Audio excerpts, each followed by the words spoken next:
My name is Liban Egal. Today was a big day for us. We opened First Somali Bank. Actually, that's the name, FSB, in Mogadishu, which we invited businessmen from all over the world, mainly from Nairobi and Somali community, business community here. It was very successful and we are happy about it. First, I'm a business developer. It happened 2 years ago. I did free consulting to organization, EDC. And then I went from Hargeisa to all the way to Mogadishu, and I met a lot of business leaders, community leaders. The purpose of that trip was how we can help to create a work for the youth. Then I found out what was needed, that or what was hindering about creating work was that there was no formal institutions like a bank where people can borrow a small amount of money, or they can put their assets, which Somalis have a lot of assets here. They can put their assets and get some loans and then start a business. So a lot of the NGOs or international community, they were trying to find out ways they can help Somalis, but the infrastructure here was not there. Another thing is that Somalis don't have a lot of associations that is very powerful, where a farmers association, which can be used to tunnel some of the investment, or in other associations. Any country to develop, they need an institution like a banking, where they know within that society who has assets, who doesn't have assets, who trustworthy, who's not. So those things has to be developed locally. And this was a long-term project where we wanted to study this market. Also, there's here in Somalia, it still is a cash economy. There's no credit. We want to find out how we can teach people credit, because that's what you need to develop. So some people who wanted to get a credit to start a business. So that was the idea behind it, just to participate for rebuilding or rebirth of Mogadishu, and try to help the country develop. We have a money transfer system, which themselves say they are a bank, where people put money just for safekeeping. They do money transfers around the world, actually efficiently than a lot of big money transfer company. We found out that what was missing is that a bank who does product, who does investments. Since there's no strong central government, or there's no governing laws about banks or companies. Any banks you open, you need international support or corresponding banks who wanted to deal with you. Since a lot of them do not willing to do that, that has been actually the main why there's no bank here. So we decided just to open, even if we don't get any corresponding banks, because we just wanted to learn the society and do our own investment. And when the time comes where we are open to deal with international community, then we will be strong enough and know the market enough to be successful. It's not even 1 kilometer. I can see, I can show where I grew up, actually this area, because this is area called Kilometer 4. Just less than 500 meters, my father owned a printing press. I was born in Mogadishu, and I grew up here. I went to school here. My family have always been in business. As long as I can remember, I was involved one way or the other, helping family businesses, or also trying to build my own businesses. Beginning of 1988, I went to U.S., state of Maryland, where I got my bachelor degree in accounting. Well, I started a couple of businesses in Baltimore. First ones was restaurants, and financial services like check cashings, some gas stations. So later on, I became a developer where I used to buy and sell businesses. And in 2008, that's when I came back to Kenya, Nairobi, where I still live. And my father actually was the first people after the independence that was sent to Germany to learn printing. So when he came back, before even I was born, he opened first printing press in 1967. So in 1971, there was a military takeover of government, where they nationalized all the private companies. So the only business that was allowed then was very limited because they went to communist. So since he could not do printing, he started doing restaurants, which was allowed to do, which was seafood restaurants in Lido area.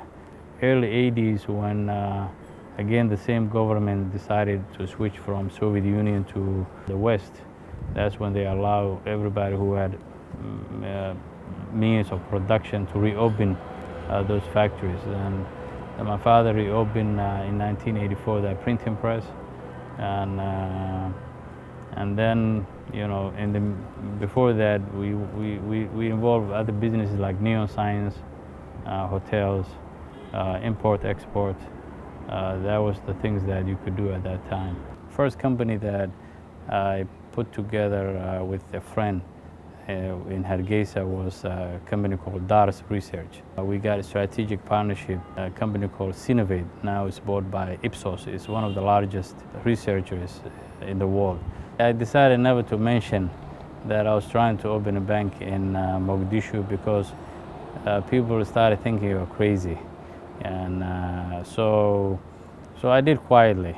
Any developments, you need financial institutions. They need some kind of lending. They need the investment.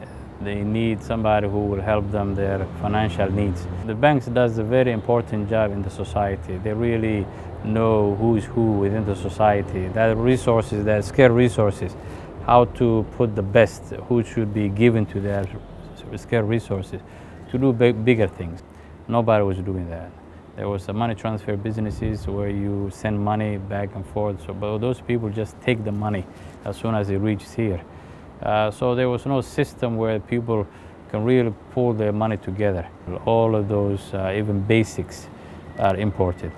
So I thought about it that we can help, especially my background as a business developer, we can help to bring some kind of light manufacturing where the community can become self-sufficient, where they can put small manufacturing to produce cooking oil or milk. There's a lot of milk here. There's no refrigeration. There's a solar that they can put together where they don't have to pay $1.20 per 1 kilowatt. So there was a lot of opportunities, but nobody was doing systematically. Everybody was themselves. Somalia has the most livestock in this region. I don't know how many millions camels and goats. So the people have worth, because each goat now is worth about $50.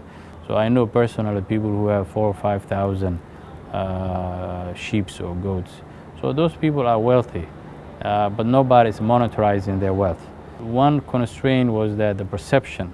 What was working against me was perception that this place is not safe. And any investment to happen, people have to feel that investment is safe or their life is safe. So there was a legitimate questions. When I came here in August, I saw that this time may be different because it was about 10, 12,000 Amazon troops here. More was coming.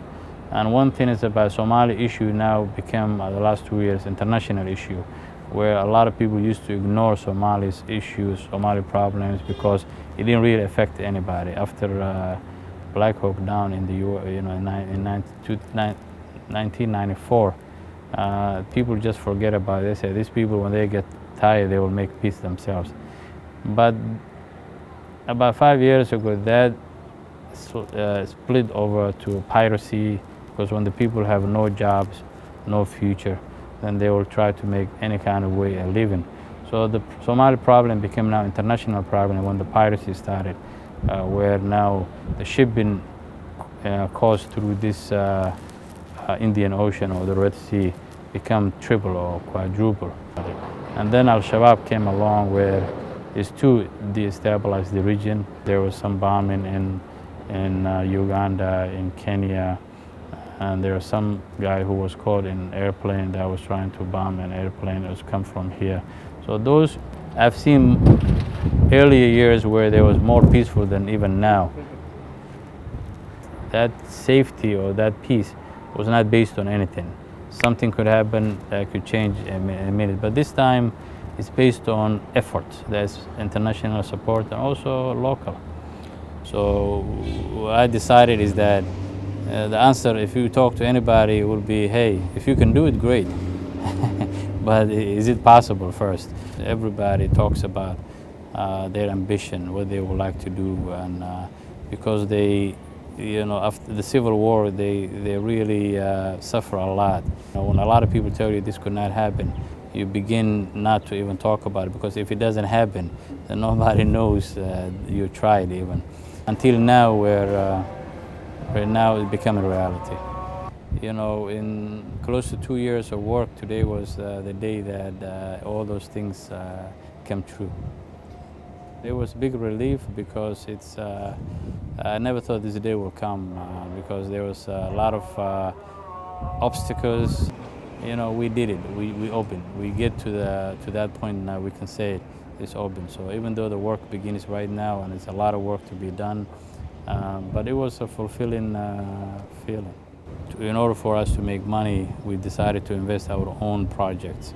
And one of the projects we launched was Somali Wireless, which already is giving this community broadband wireless internet, which has been successful now in 2 months. I'll tell you, we're staying right now, we provide internet here.